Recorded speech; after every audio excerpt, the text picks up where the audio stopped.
Is that good? Okay. Yeah. Hey everybody. I just wanted to do another video here. So most of you know that I am in Poland, obviously. So I had a plan to leave Canada once restrictions were lifted and mandates were done. And you know how that went. It went on and on and on. So for most of you who know me, you would know that before COVID, I was living in Ireland. So I was in Derry, Northern Ireland, and I was volunteering at a hostel, which gave me free room and board accommodation. So I would volunteer about 3 nights a week, and then I would get free room and board. So I was able to stay cheaply, and it was great. It was a good experience. So at the end of 2019, I was in Ireland, and of course, come 2020, March 2020, everything changed. So our world got flipped upside down, and I was required to return to Canada. So just like everybody's story, we went through 2.5, 3 years of nonsense, I'll say. But I knew that my journey to experience different cultures and experience different countries and learn from people and meet different people, it wasn't over. So I was very eager the last 3 years to get back on the road before I get too old. But so restrictions lifted and I picked Poland to come to. A lot of people are asking why Poland. The zloty is very, very cheap. So for the Canadian dollar, the exchange rate is really good. And I found a really good hostel here in Krakow where I'm doing the same kind of program. So I'm volunteering 3 nights a week, and then I get free accommodation. So I stay in the hostel. So I'm able to go to the market, use the kitchen, cook. So it's a cheap way to travel. It's not for everybody. But it's really nice to grow and see how the locals live, and travel some more, right? So I'm calling Krakow my city for the winter, and I'm able to go to, Zakopane, to Katowice, Lublin, I've been. And then of course I was just in Amsterdam. It was just a quick flight.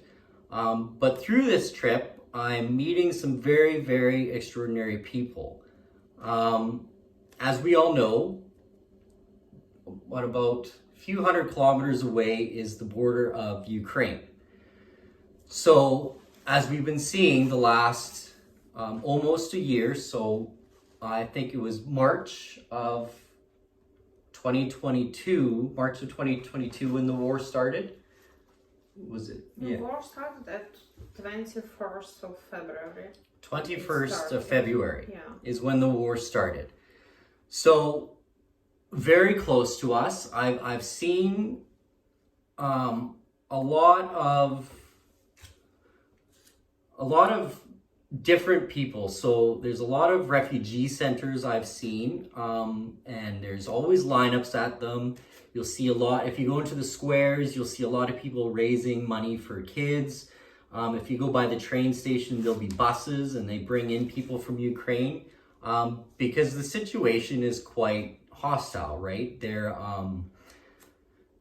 a lot of infrastructure being taken out, so they're wiping out the power grid. So families are going out without power for hours and hours and hours. So people can't they can't work, they can't provide for their family, they can't take care of their family. So essentially they are forced to leave.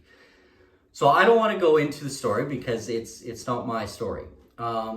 So on my trip here at the hostel, I've met Anna. So Anna is new to Poland. She is a refugee herself. So I thought that this evening she invited me to her home, and we're going to learn from Anna and just learn the story. How Anna got to Poland, when it all started, maybe her life before the war, and then all the struggles,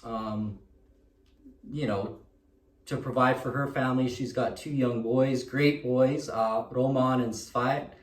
And yeah, so we'll just chat and see and learn something, right? Like that's obviously now I'm doing interviews, so we'll get some details for everybody in Canada, because as we all know, we have many Ukrainian families in Canada.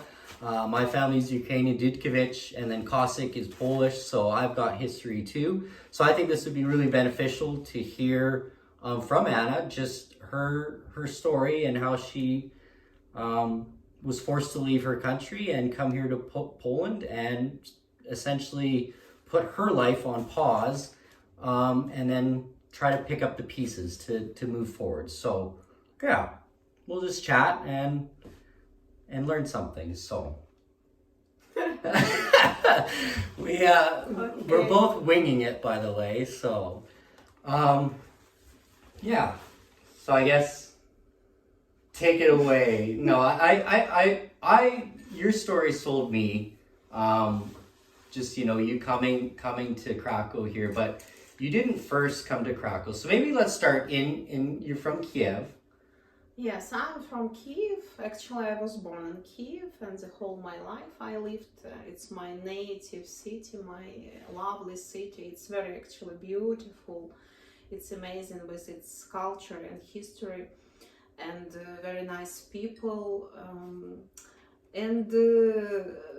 Before war, I had not very easy life, because I'm divorced for last 6 years, and they grow up 2 sons, and but it was peaceful. Yeah. I had my favorite job. I was working in the embassy of India as assistant there, so I was growing up my children. I had apartment, and actually everything was like discipline, order.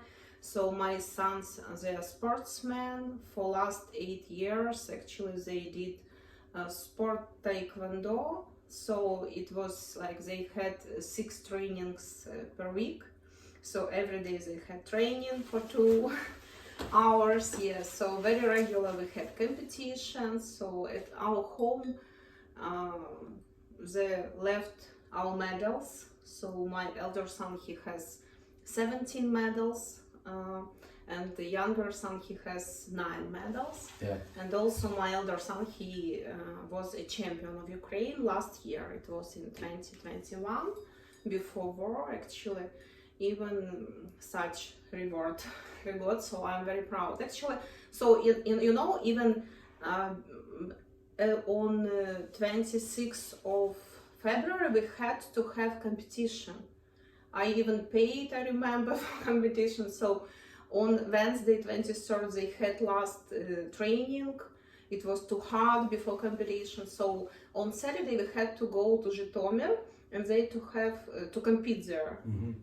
But unfortunately war started, and our life changed. So absolutely. So we were in Kyiv, we were in Ukraine for 10 days. For 10 days, because first period, for me it was very difficult to leave my country. I had such inner protest, like, why I have to leave my city, why I have to leave my country, my apartment. So I didn't believe that it's reality. So we were sitting in shelter. It was very so we were afraid. But so all of us, all of Ukrainians, we believe that it will be for 3-4 days. A lot of talks were about it, like it is for 3 days and it will stop. It is impossible. It's like 21st century. It's impossible. Mm-hmm. So we believed, but day by day it was worse and worse. And in March, so I left my country. Actually, I don't know, I wasn't so brave. I really didn't know what to do. So my brother, he insisted. He was that period in Thailand. He had some work. So he came back to Kyiv through Poland, Lublin, then Ukraine. He came back to fight and to protect Kyiv. And he insisted me, my children, and my mom to leave country. He told, even without any hesitation, you have to leave. Yeah. And it was a long and very difficult trip. Maybe it was the most difficult trip in our life because it was evacuation train, and yeah. When you left, so you left Kyiv, and your apartment is still there. Like you still have an apartment in the city. Yes. I have apartment, of course.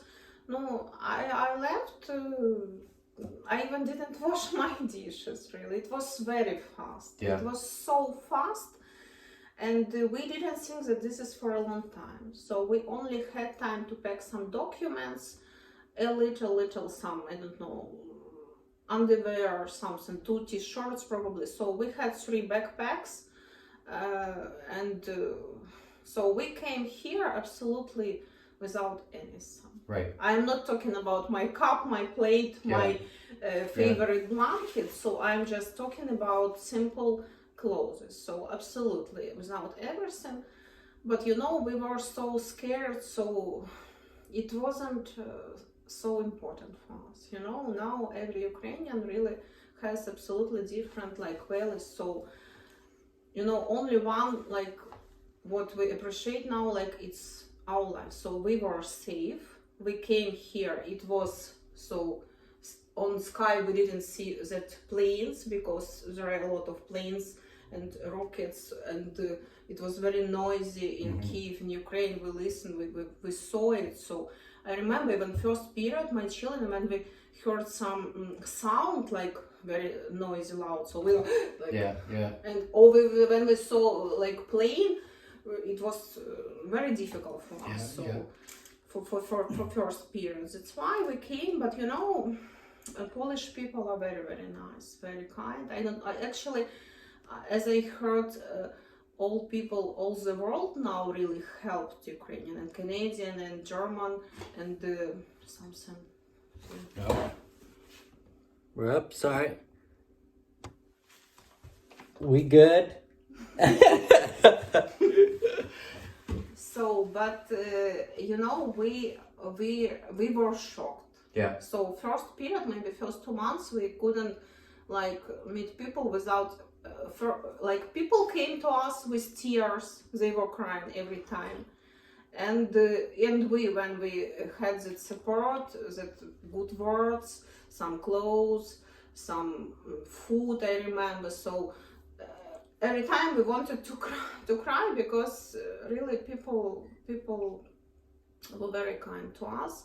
So actually first 4 months we lived in a Polish family because in Poland such program that Polish people could host Ukrainians, and government paid to them 40 zloty for one person per day. So actually such amount, I don't know, you will like calculate how much.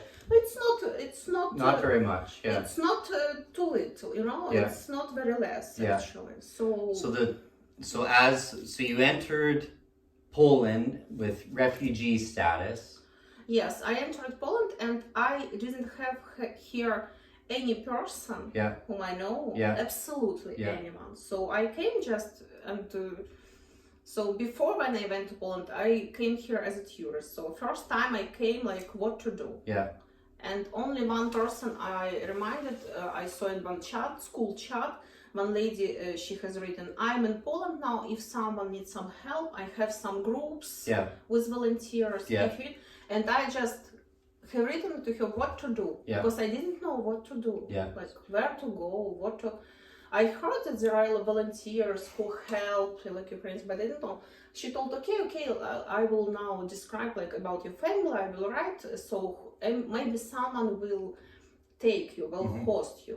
And one family, young couple, they are 32, very nice Polish couple. They invited us to their house. It was house in mountains, so we didn't know where we go, what is it, who are that people. We only heard Punk Krzysztof. I thought maybe some elder. But they are very, so you know, for us now, this family, they became really very native, because for 4 months we lived together as relatives. They cared of us. they helped us. So a lot of neighbors who, for example, they couldn't host, but they wanted to help. Yeah. They brought some food. They really, and not just, they brought like anything that they don't need. Yeah. They came and asked, what size does your son have, for example? What does he need? Oh, he doesn't have shoes. So I will bring him shoes. So, and step by step, we got, like, because first it was winter, then it was spring, Yeah. and then summer, and step by step, like, and some refugee also centers, so we also could take there some, like second hand, something like this. We could have some clothes. Yeah. First maybe 2 months, it was absolutely like like I didn't understand what is going on. Yeah. So, frankly speaking, every day I was crying, every day I was watching news, and every day I was waiting, like, okay, tomorrow it will finish, and I will come back to my home, to my city, to my life, and I will continue it. But it didn't finish. Yeah.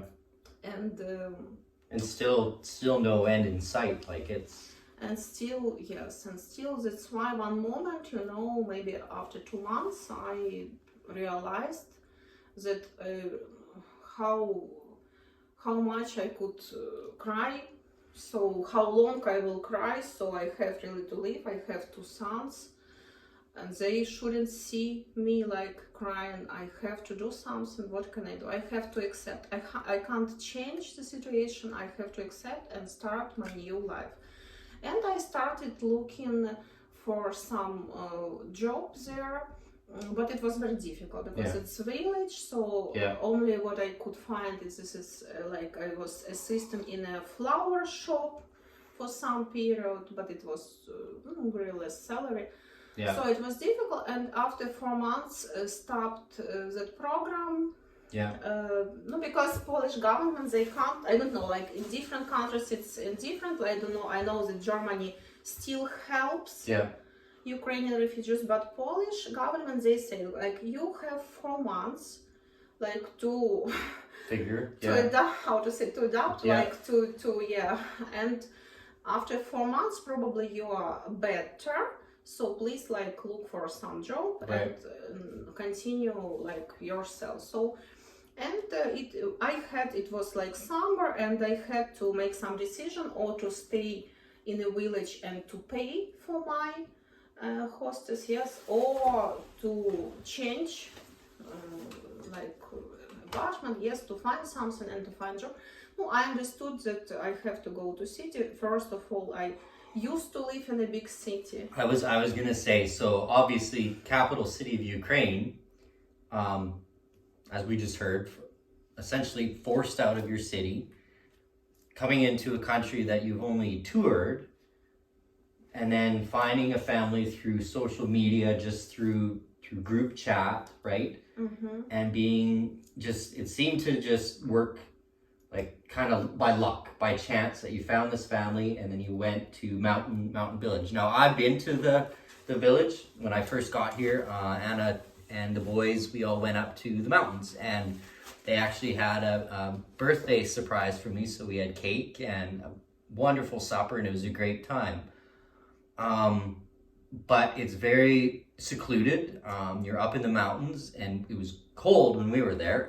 Like, you're in the house with jackets, and so just I couldn't imagine just having to pick up 3 backpacks, go to a village somewhere where you're not familiar with, and you would just be in shock, like, sometimes, like, some people have some savings.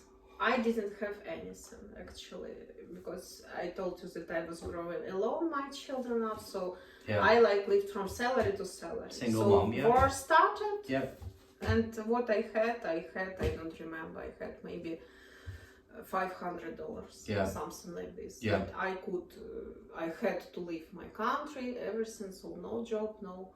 So, but people, first time, people helped a lot. But later when I decided, when I understood that I have to continue my life, I have to find work, a job. So I moved in Krakow. In Krakow. Not Warsaw, I don't know. I have chosen. Once I was in Krakow, I like it very much. It's a beautiful city. Very beautiful city, yes. Not so big as Kyiv, but it's very nice. And you know, it's very touristic. So I understood that probably it has to be some work here because I was very scared first period. You know, you are not very confident when you're in a new country, when you don't know Polish. And like, I heard that Ukrainians, they can't find this job, only like cleaning and so on. So, but I believed. And I found that job in a hostel as a receptionist. So it was actually very good for me because I like it first. And second, some salary. It was regular. So I understood that I could find some apartment, but unfortunately apartments are very expensive in Krakow. I don't know, so it's more expensive than in Kyiv. Now actually prices low in Kyiv, but it's very expensive. So in Kyiv it wasn't so difficult for me because I had my own apartment. For me now the biggest difficulty like that I have to pay for, like, to rent apartment. And still pay for apartment in your home. Like bills, bills. So, and children, and they are growing up. And you know, I don't know, they're growing up so fast. When we left Ukraine, my elder son, he had, I told you, 38 size of shoes. Now he has 42. So we had to change again. So we have to buy everything. And actually it's difficult, but step by step we started living here. Children go to school, they started speaking Polish. For me it's a little bit of English. I'm getting some English. So I want to help them with English, like every day. I'm thinking about it, but unfortunately I don't have time for my own children, but I will find it. So obviously mother instincts kick in too. Like you're trying your hardest to provide for the family, for them, and you're trying to get back, because like you said, it took a while for it to kick in that, okay, I cannot change what's happening at home. But I have 2 young boys and we need to look ahead. We need to live our life, to raise my boys, to get back into routine essentially. Like, because they both have many medals at home, taekwondo, sports. But now you have to figure all that out here in a new country. And then with school, so and you were in the mountain village, they were in school, and then now you come to city, they find new school. And then now you have to find all new programs in cities, so new sports. So just from me, I see expense, because they're 2 young boys. You have to take care of them, especially in a new city. So one thing I noticed about Krakow, there's a lot of the teenagers, and this will hit home for people too. A lot of the teenagers here, they're all smoking their e-cigarettes. They're all, on the street. It's Eastern Europe, right? That's just their culture, and that's just what I see. And I've said to Anna many times, I said it's really important for me being a teenager and how I was, that the boys get back into a routine, into their hobby, because they're in that age. And I've said this to you, that especially with the situation of how they were forced to leave their home. Roman's young, but Sviat, he's 13, so there's confusion for them of maybe some anger, why they had to leave. Friends, especially for elder, like first it's very big stress to change country, to change apartment. Even now we know the, like, first we were in village, then in Krakow, and now second apartment I found another. Yeah. So like third time we change Yeah. our like accommodation. Yeah. It's always stress. It's Yeah. why, you know, sometimes people ask me why you didn't go down, for example, to Canada or to Croatia, because I know also Croatian language. Yes. Yeah. I told, but I understand that it's very big stress for children. Yeah. Even now, sometimes I see like they're nervous. And elder, he said, I had friends in Ukraine. Mom, I want to come back because there are my friends. I told, but not all your friends are there. Now really a lot of Ukrainian children, they are all over the world. Yeah. But very often in summer he told me, I want to come back. I'm not scared of rockets because my friends. So I understand that I have to provide like to organize here life maximum for him to be like to have friends, to be in sport again, to be active, because they ask very often to go somewhere to swimming pool or something else, but unfortunately not so often I can go with them to some museums because everywhere I have to pay. Actually, no, but I'm trying. And I should actually, how I started this video is I said, for me as a Canadian to come to Eastern Europe is cheap. But that's disrespectful for me to say that, because for us it is, but remember for someone like yourself, it isn't. You start, like you said, you came here with $500 basically, and you start your life over again with 3 backpacks. You know, not very good salary. I don't know. Maybe because we are foreigners, we are Ukrainians. I don't know, but it's really minimal. So if, for example, I could have more salary, probably it would be easier for me. Now it's difficulty with this. And the apartment, yes, of course, I have to pay. Like, it's not your home, you have to pay for everything. It's I say that to a lot of people. Like, a lot of people ask why Poland, and I say, well, it's cheap. When they say, well, like, inflation here is skyrocketing just as much. Electricity, like we spent in the village, it was cold.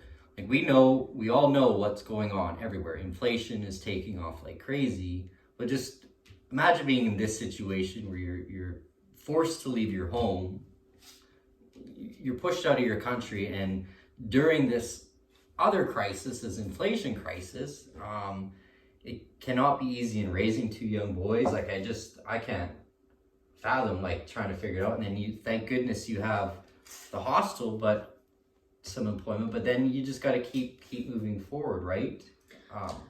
You know, we are happy that we are safe.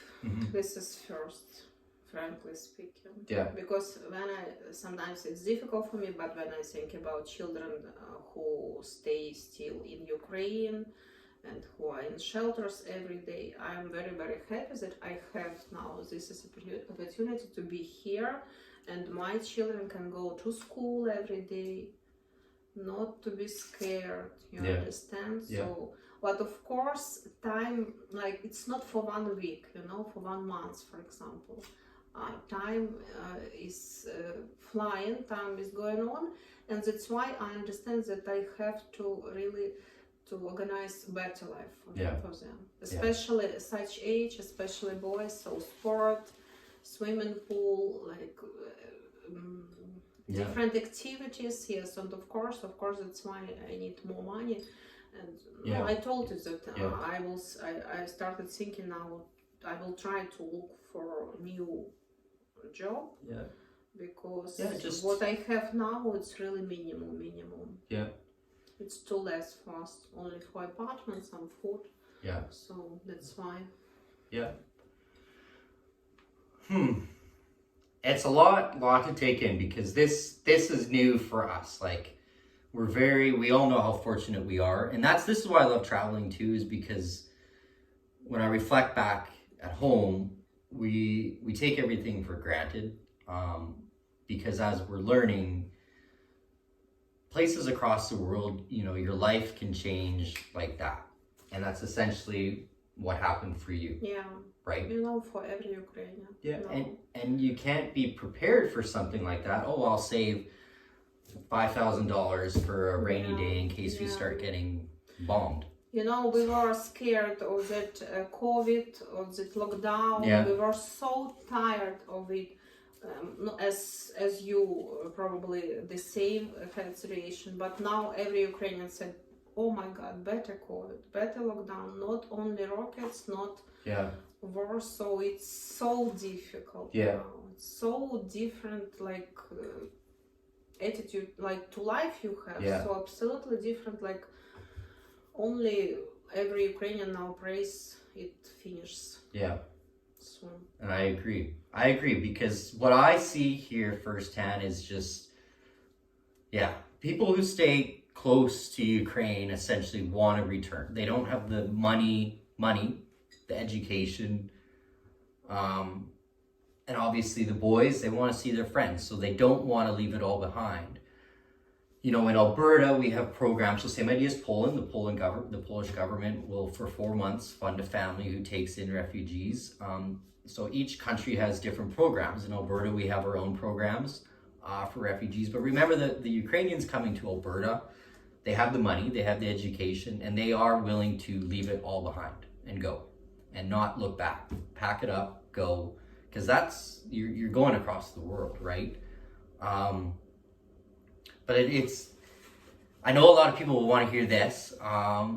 So you're right. We've had 2.5 years of COVID, and then you just went bam right into war. Remember, this was February of 2022. In Canada, we were still mandated. Like, we were still restricted to travel, to fly, to do anything. And here, they just got a whole new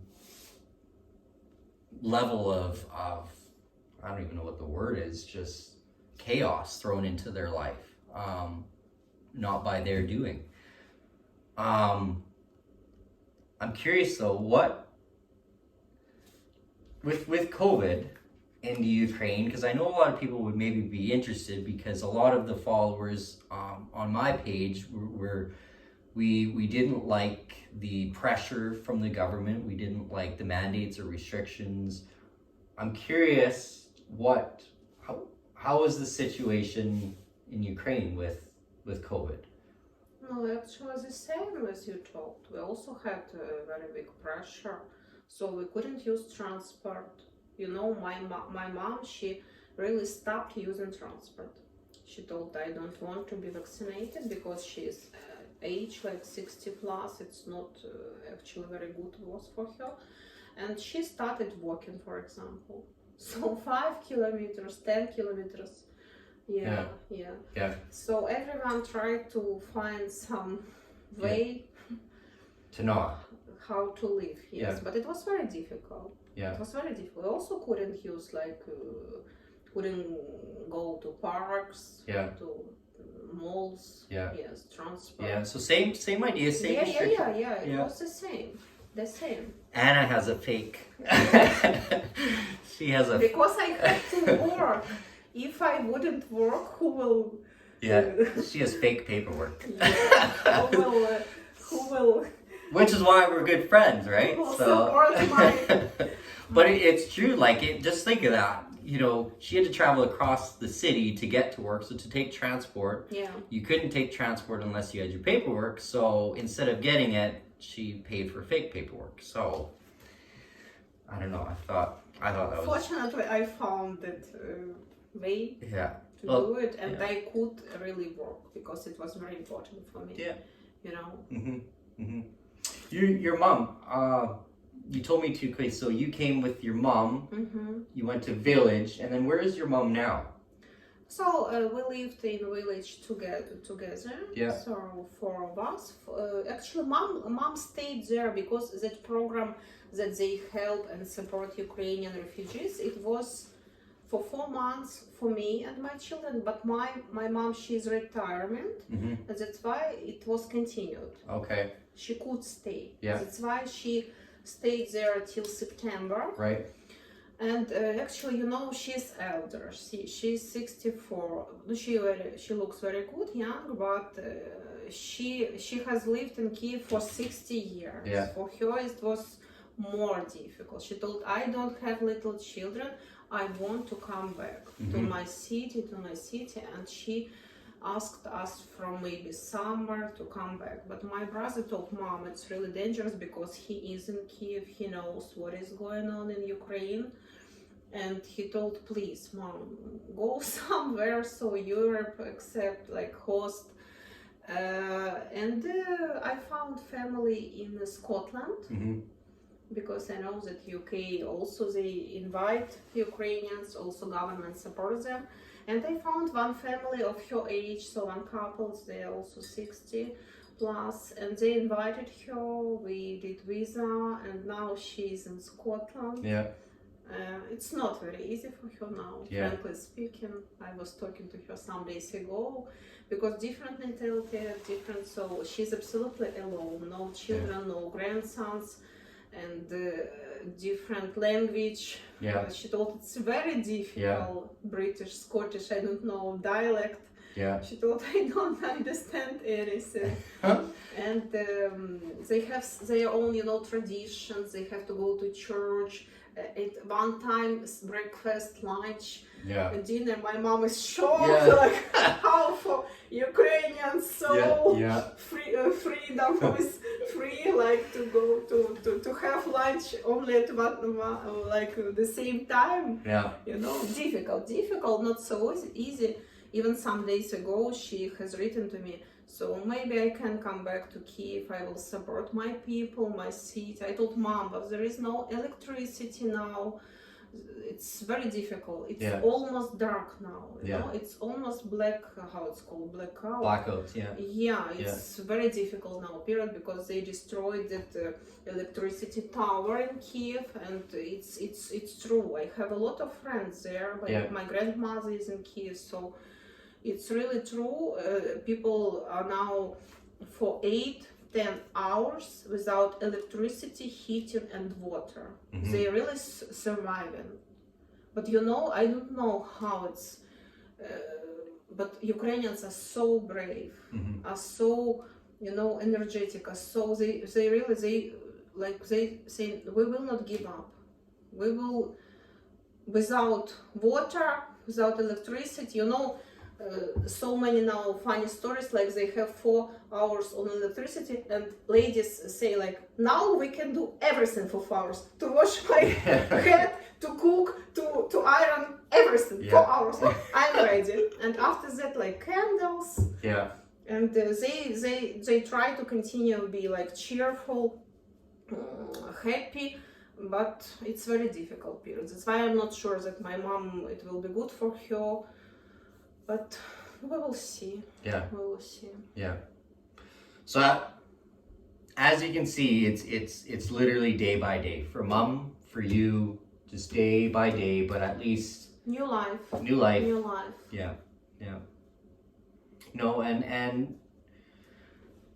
meeting Anna was very educational and inspiring. Like this great family, great boys, and it's not a good situation, really. It's very sad to see what's going on. I know a lot of you we all have our opinions, and I think where the problem comes in is a lot of my followers, we have zero faith in the media. We have zero faith in propaganda, I guess you can call it. But this is why this is important, why I wanted to share the story from Anna, because push all of that aside, all of the politics, because that's what it is. Just like my trip in the Netherlands, every farmer said it's only politics. We are still people. We still have lives to live. We still have to maneuver and figure things out. So I just wanted to spend some time, share the story, because I've heard some of it. Some of the stuff is new, and it's heart-wrenching, really. I couldn't imagine it. Which is why we should be very thankful and grateful for what we have at home, because it can be taken away in an instant, and you have 15 minutes to go into your home. If you have that opportunity, if it's still there, pack up and leave. You were in the bomb shelters, you were in a bus. A few of our other staff at the hostel, they're also refugees, our cleaning staff. We have a lot of guests that come through. They're refugees. We have discounts. Some, if they're immediate refugees, they don't have to pay. So the situation is very, very real. So that's why I wanted to share, because we don't see this at home. We don't see these stories. We see news and media, but it's of the politics, and we don't really care about that stuff because we don't trust it or believe it. So thank you for sharing with everybody. We both said we'd wing it. I think we did good. No, you did. Yeah. Thank you too. Is there anything else? Really, like, I don't know, I think. So what I've done too is you know, like, I really care for this family. They've been very good to me. Even being here You're like our angel. Yeah. So, you know, we went to the mountains together. Anna's cooked us some of our other guests and staff. We had a supper here one evening. I posted pictures. We had my first homemade borscht. We got Roman really wanted a Christmas tree, so I got him one from IKEA. And I have one follower who helped me. We got the oldest an iPhone. So he's 13 years old. He's in a new city. I use my phone left, right, and center for getting around, for Google Translate, for social media. Like, he's just at that age, right? And we had supper earlier here, and he wants to work. Like, he wants a job, like, to save money, to have money. So he's inspiring of its own. Like, I was 14 when I got my first job, and you have to be 14 here to start work. Like, you can, like, in the tourist area, you hand out flyers, stuff. No, he's waiting. He will be in April 14. Yeah. And he really is waiting for this time when he can work and earn some money. Yeah. You know, they're very kind, and they see, so it's difficult for me. Yeah. They're not like, oh, okay, mom, I want new phone, something. They understand. Yeah. Yeah. They understand. That's why maybe he wants to help me. Yeah. And, Yeah, no, because even so I came here with, not about me, but I asked that, and I said, hey, like, I have an extra phone. I brought it just in case it needs repairs. So I took it in, spent some money, got it repaired, and that's going to be his Christmas present. But like, we're in Anna's new flat here, 1 bedroom. Her and her youngest share the room. We're in the kitchen, dining room. Kitchen's right here. Do you mind if I show where? Yeah, sure. Yeah, so. We bought guitar. Yeah, I don't know how to flip it around. New hobby. So this is her 13, so we're in living room, and this is where Sviat sleeps. 13-year-old, right? So he's got his guitar. He's very, very talented.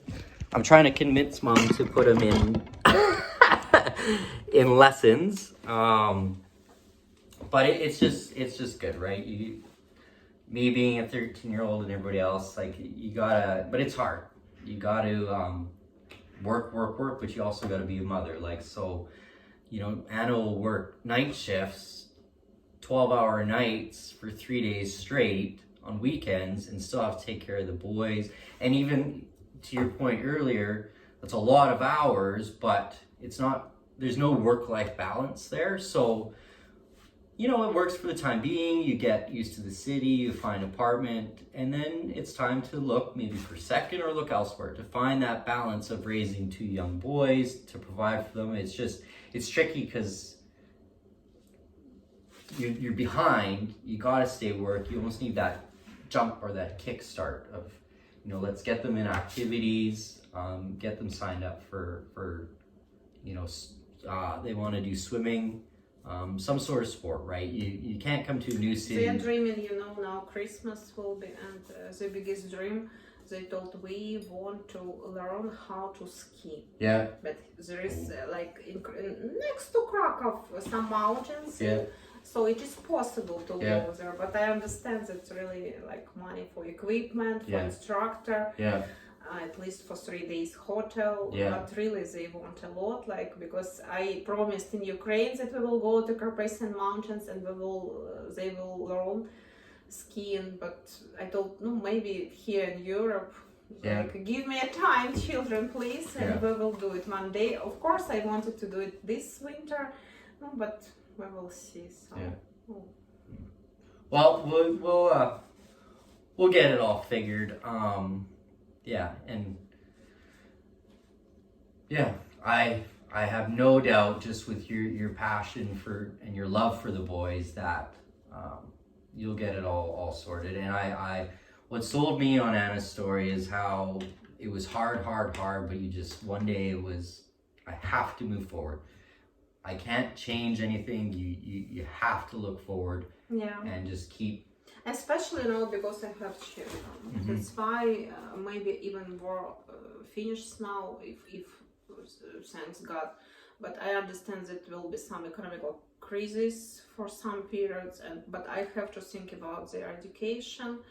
That's why maybe I will stay here longer. I will see. I don't know actually. Yeah. Now I can't predict what will be.